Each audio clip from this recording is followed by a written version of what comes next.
સુરત શહેરના ઉધના વિસ્તારમાં એક એવી ઘટના બની કે જેણે સમગ્ર વિસ્તારને હચમચાવી નાખ્યો। ભાજપના સક્રિય કાર્યકર ડિંડોલી યુવા મોરચાના ઉપપ્રમુખ જય દલાલની જાહેરમાં નિર્દયતાપૂર્વક હત્યા કરવામાં આવી છે। સુરત શહેરના ઉધના વિસ્તારમાં એક એવી ઘટના બની કે જેણે સમગ્ર વિસ્તારને હચમચાવી નાખ્યો। ભાજપના સક્રિય કાર્યકર ડિંડોલી યુવા મોરચાના ઉપપ્રમુખ જય દલાલની જાહેરમાં નિર્દયતાપૂર્વક હત્યા કરવામાં આવી છે। ઉધના રોડ નંબર 6 પર બપોરના સમયે આ બનાવ બન્યો। જય દલાલ સામાન્ય રીતે પોતાના કામે નીકળ્યા ત્યારે અચાનક પંકજ પાટીલ અને કિશન ઉર્ફે ચકલીએ તેમના પર હુમલો કર્યો।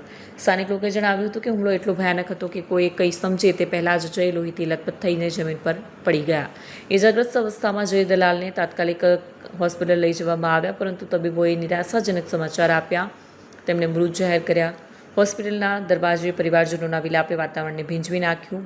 મૃતક જય દલાલ ભાજપના ધારાસભ્ય સંગીતા પાટીલ સાથે રહેતા જયશ્રી દલાલના પુત્ર હોવાનું સામે આવ્યું છે। તેમની શરૂઆતની કારકિર્દીથી લઈને રાજકારણ અને સામાજિક કાર્યોમાં સક્રિય ભૂમિકા લોકોને હંમેશા યાદ રહેશે।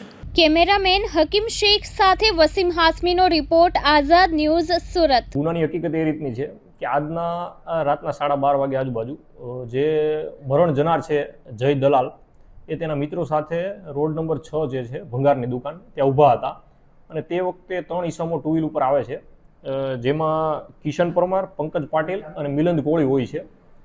તો તે 3 જણા આવે છે અને જે મરણ જનાર છે જય નગીનભાઈ દલાલ, એમને ચપ્પુના ઘા મારે છે અને ત્યાંથી ભાગી જાય છે, જેથી જય દલાલનું એપલ હોસ્પિટલ ખાતે સારવાર દરમિયાન મરણ થાય છે।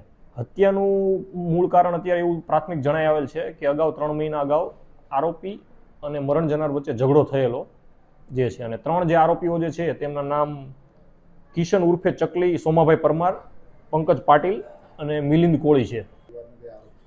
માર્ચ મહિનામાં જે આરોપી છે કિશન ઉર્ફે ચકલી સોમાભાઈ પરમાર, એમની પાછા કરવામાં આવેલી હતી અને અગાઉ 3 મહિના પહેલા ઝઘડો થયેલો હતો આરોપી અને મરણ જનાર વચ્ચે।